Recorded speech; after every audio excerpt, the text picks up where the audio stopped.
The entire history of the dark web. Let's see what it's about. Hi, you are using the internet right now. Obviously, you're on YouTube, and well, there's a lot of stuff on here. It probably has to take up a pretty big portion of the internet, right? Well, no. Things that you can search on YouTube, TikTok, Instagram, and even Google only take up about 1% of the internet. So what's in the rest of the 99%? Well, it's hard to say because you can't actually access it with a normal search engine on your phone or computer, but let me give you a sneak preview. Oh my gosh, it was so much information. I'm lying my ass off. I don't know what the f that was. What was that, chat? Yeah, that's just a tiny piece of the 99% of the internet that you can't access. But wait, how is this even possible? Well, to understand, we need to know a little bit more about the internet. Wait, did I say a little bit? What the heck? First of all, to find out why 99% of the internet is unsearchable, we need to know how the internet actually works, which is a lot more interesting than you might think. Then we'll explore what the dark web actually means, what's on it, and how you, yes you, can access it. And finally, I don't think y'all want me to access it. Things gonna get real dangerous if I get on the dark web. You know what I'm saying? Let's go ahead and not let me get access to it. I'm a devious man with some money in my hand. Get up! And finally, we'll take a look at some of the most disturbing websites on the dark web and some of the most insane things that you can buy on it now that you know how to access it. Not saying that you should go ahead and do that, but yeah, you'll know how to, I guess. Yeah. And by the end of this video, you are going to be terrified to go on the internet in general. The way the internet works is actually pretty simple. I'm just kidding, but let me give you the bite-sized version of how it works. Contrary to popular belief, the internet is not a cloud. It's actually a wire. Don't believe me? Well, if you had a wire and you hooked two computers to each end, they could communicate with each other through that wire. And well, congrats. You just created an internet. Obviously, this internet kind of sucks compared to the one that we use on a regular basis. The computers can only share the information that they have. And with only two computers, your brain that's broken from endless TikTok and YouTube shorts would get bored. Chat, do not judge me. But y'all see this little boy right here? I be on my phone while watching a movie. That's why I don't remember anything when I'm watching it, because I watch it, but I don't really watch it. I be on my phone and looking at it at the same time. That's why I have the worst memory of all time when it comes to shows. I know some of y'all out here are like that, and y'all gonna judge me and try to cap in the comments talking about some, no, I know how to put my phone down. Liar. I see y'all on TikTok. Bored pretty easily. Luckily, the internet that we use is connected to a lot of computers. And these computers are connected to even more across the entire world. To keep track of all of these computers, each piece of the network has an address that looks like this, which is pretty hard to remember, so we usually turn them into something that looks like this. Each file that you send and receive has a known origin point and destination point. It'll then find its way to and from these 2 points by going through a network and telling each computer in the middle where it needs to end up, so that computer can send it onto the right path. So you know what's crazy? I went to school for this. I'm a cybersecurity major. I graduated. Usually I don't remember anything, but I remember this. So yes, this is all correct. And I have never been on a dark web, but I have hacked some computers before. I have done that. So let's say you want to search something on Google, or maybe even your bank so that you can log into your account. You tell the computer, hey, ask Google to search up my bank for me so I can easily get the link. Your computer then sends that message off to Google and it spits out a bunch of results at you where you can find your bank. Cool. You have just interacted with the surface web, and everything that you can communicate with just like that is a part of it. But what's the use of a bank website if you can't actually log into your own account? And that's why you can't just Google your bank account and log in credentials, because if that was on the internet, you're just looking to get hacked. If someone could just Google your bank account and get right into it, well, it wouldn't really be that bad, since in this economy, you're probably broke just like me. In all seriousness, your specific bank account is not accessible through a search engine like Google because it's not listed on the surface web, and instead it is a part of what we call the deep web. The deep web is anything that is password protected under a paywall or anything like that, and it actually takes up a majority of the internet. But there is another level. Right under the deep web, you guessed it, is the dark web. And I know that's what you actually clicked on this video for, because the dark web is where all of the illegal stuff happens.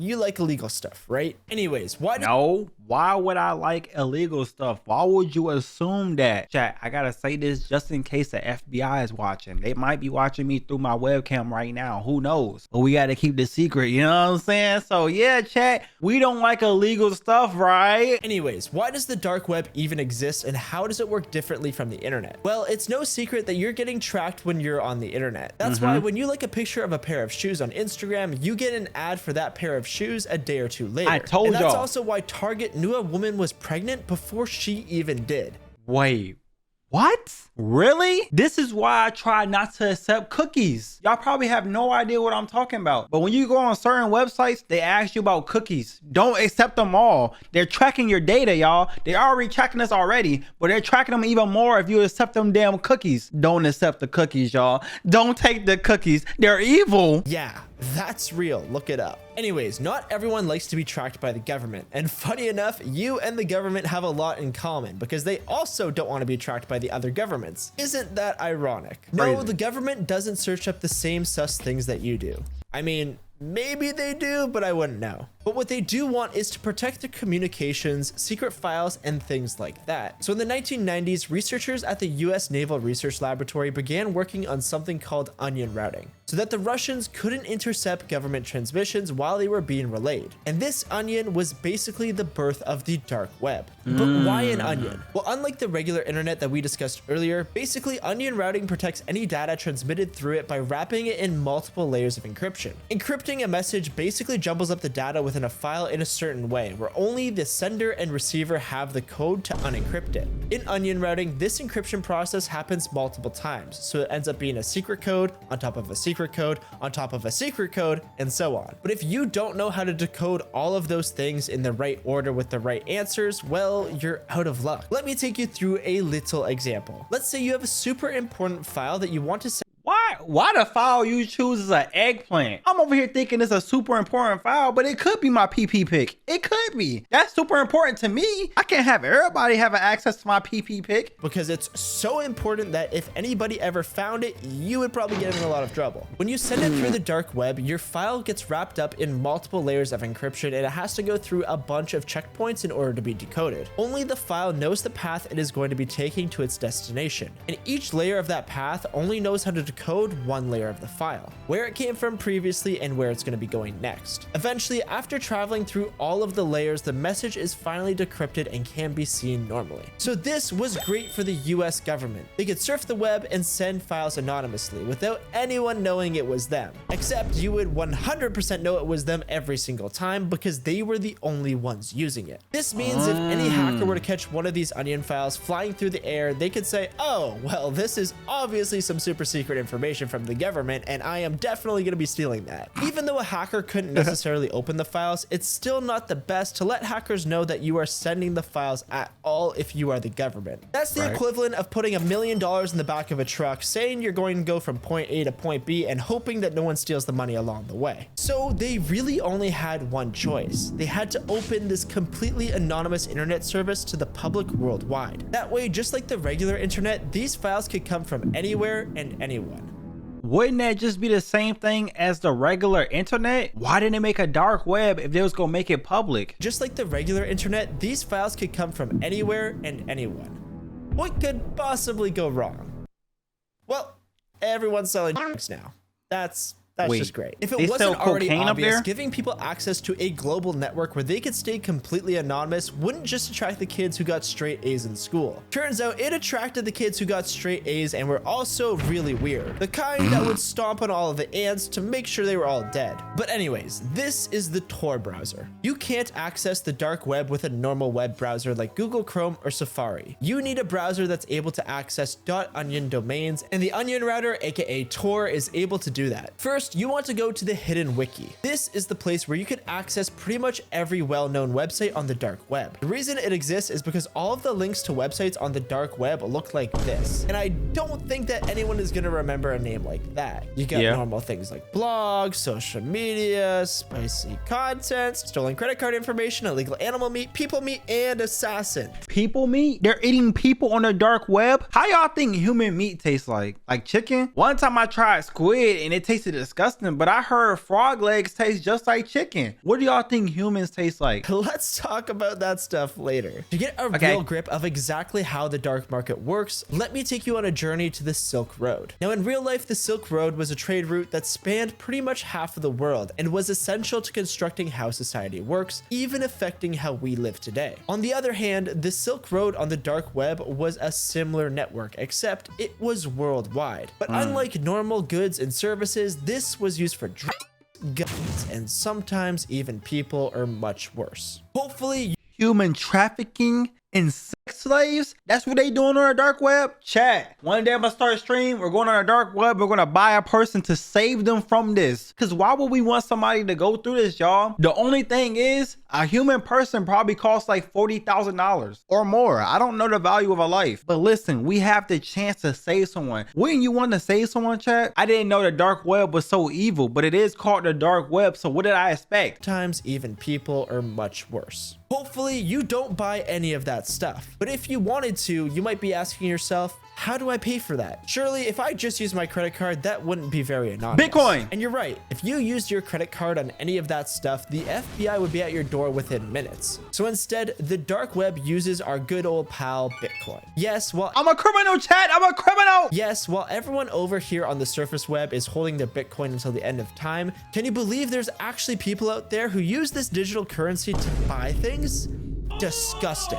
The Silk Road reportedly made almost $200 million in the first 2 years it was active. And if you want to try it for yourself, well, you can't. Unfortunately, the Silk Road was shut down back in 2013, and its creator was sent to prison for the rest of his life. It was one of the most insane busts of all time. But I don't have time for it in this video, so if you want to hear about it, make sure to subscribe. Anyways, if you still want to buy some crazy stuff, you're in luck. If you scour the hidden wiki, you'll come across multiple websites that basically sell anything and everything. These websites come and go every month, as a lot of them have to get completely shut down before they get too big to avoid the same outcome as the Silk Road. You'll most likely need Bitcoin to make any purchases, but if you want to make some really sketchy buys, you'll need whatever niche cryptocurrency the seller is asking for. Maybe it's Dink Doink, I don't know.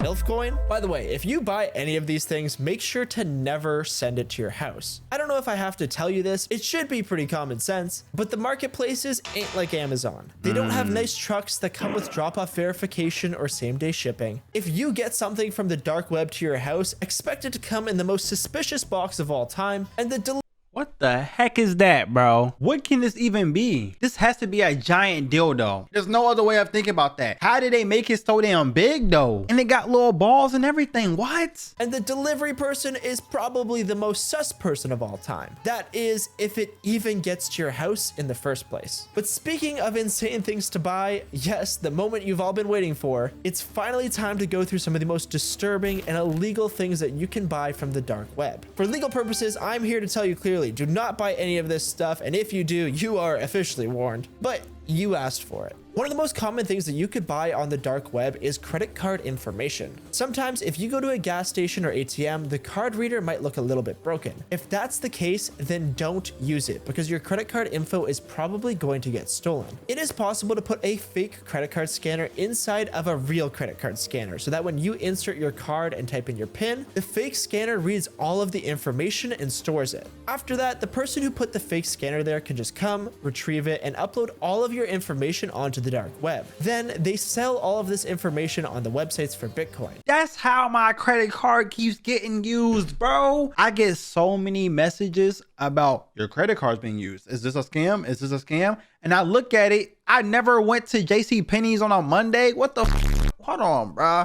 So this whole time, I gotta be more careful where I'm swiping my card. I thought that was the most safe way of using it. Tap to pay or swipe, bruh. Then they sell all of this information on the websites for Bitcoin, which definitely sucks for you, but it's not that gruesome or anything, right? Don't worry. Unfortunately, we're gonna get there. Why steal a credit card when you could steal someone's entire identity? Yes, on the dark web, you can buy things like fake IDs, driver licenses, passports, tax returns, and any other identification documents you might need in order to become someone someone else. These honestly kind of suck most of the time, and if you buy a fake passport, you're kind of an idiot, because nowadays passports have encrypted electronic chips inside of them and other minor details that help officers identify if they're real or not. Step into an airport with one of these fake passports, and I'm willing to bet you will immediately get banned from every country ever, and you're gonna get put in jail immediately. On the other hand, if you want to get into a club or a bar and you're not of legal age, I don't think the 25-year-old bouncer is really going to be able to tell if the ID is fake or not. So you could probably get away with that, I guess. Not that you should. Another thing that you could buy on the dark web is fake money. You could get $10,000 of fake cash just for $100. It is literally money on sale. But just make sure you're not using any of that fake money in a store, because the person at the cash register has a brain. Most of the time, they're instructed to check this money, and you're probably going to get caught. And if you're thinking of buying fake money, just learn how to make the real stuff instead. That is a good point. That is a good point. Chat, do not buy fake money. That is so stupid. Do not try to use fake money. Just try your best to get real money. Invest in Bitcoin or anything. Don't invest in Bitcoin. Please don't listen to me. I am not a financial expert. Research some ways to make some money. Become a hobbyist. Monetize your hobby. Do something. Don't just sit around and think money gonna fall in your lap, but don't get fake money. That's the worst thing you could do. Work hard, play hard, and make that money the right way. By TrueGawd. Next, we have the social medias on the dark web, and this is where things start to get a little bit more interesting, because dark web social media isn't like regular social media. Why is that? Big surprise. When you get people who want to hide their identity at all costs onto a message board, they usually don't want to post a picture of themselves at Disneyland. These people usually want to discuss things like recipes for deadly chemicals, which is concerning, or they all get together to talk about their least favorite race of people. And that is the nicest way I think I could have ever written that sentence, because it is so messed up. Who has the time to make all of these deadly weapons of mass destruction when you could just buy them? It is very easy to buy some crazy tools on the dark web, and I'm not just talking about screwdrivers and hammers. Let's just say you could get some crazy realistic kitchen knives and Nerf guns shipped right to your door. But even if you want to destroy someone in a different way, the dark web has many different options for that. You can pay someone to fake documents saying something like, I don't know, your wife failed to pay her taxes for the past 10 years of her life and she owes the government millions of dollars. That will probably get rid of her. You can get people to spam fake gossip on social media to blackmail the people you don't like. And you could even get people to fake spicy content and pretend they are someone else. Speaking of spicy content, the dark That's a crazy revenge plot. I'm not evil or nothing. It's just like, damn, the possibilities are endless. You can really ruin somebody's life on the dark web. Like, it's not like I ain't got nobody that I want to hit with it or nothing. You know what I'm saying? Not like I'm thinking of ways to end someone's career or nothing. And you could even get people to fake spicy content and pretend they are someone else. Speaking of spicy content, the dark web has a lot of that. You can have someone get penetrated and have them act like they're someone else. Anybody that got a face can be on our dark web getting fucked. Boy, have technology came so far. Oh my gosh. Speaking of spicy content, the dark web has a lot of that. Like, a lot. And I'm talking about the stuff that is actually bad. See, there's regular stuff on the surface web, some freaky stuff, and even some pretty weird stuff too. But if you dive into the dark web, that is where you could find straight up illegal stuff, which I genuinely cannot even talk about here on YouTube, so you could just use your imagination. Actually, don't do that. I don't even know why I said that. Anyways, have you ever wanted to buy a giraffe? Well, on the dark web, you can, because I'm gonna let y'all think about what you can possibly see on the dark web. I'm talking about the nastiest, the craziest stuff you can see. I've already seen people get f***ed by animals, so I know there's way worse stuff on the dark web. What the f***? Have you ever wanted to buy a giraffe? Well, on the dark web, you can, because on some websites, you can find illegal animal meat. I'm talking lions, rhinos, pandas, and you know what? I think I just became a vegan, and I'm with PETA on this one. And last but certainly not least, Hitman. And just so YouTube knows, I'm talking about the video game.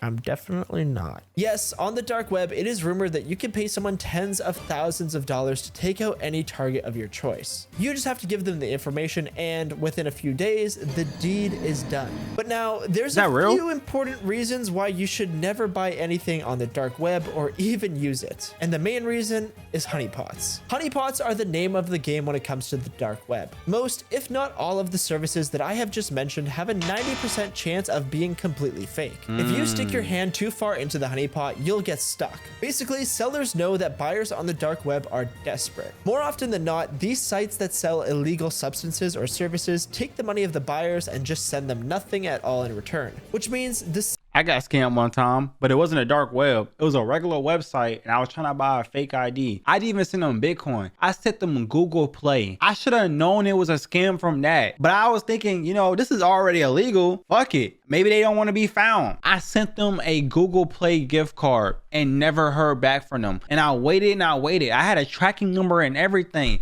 The fake ID never came. I gave them my first name, my last name, and some pictures. What the fuck did they do with that information? That might be the reason why I keep getting fraud alerts. My stupid ass got scammed. All in return, which means the seller makes out with a boatload of Bitcoin for doing nothing at all. And the buyers have no way to track down the seller because first of all, the seller is anonymous and they can't just go to the police because what are they gonna tell them? Hey, I was trying to buy something illegal and the guy stole my Bitcoin.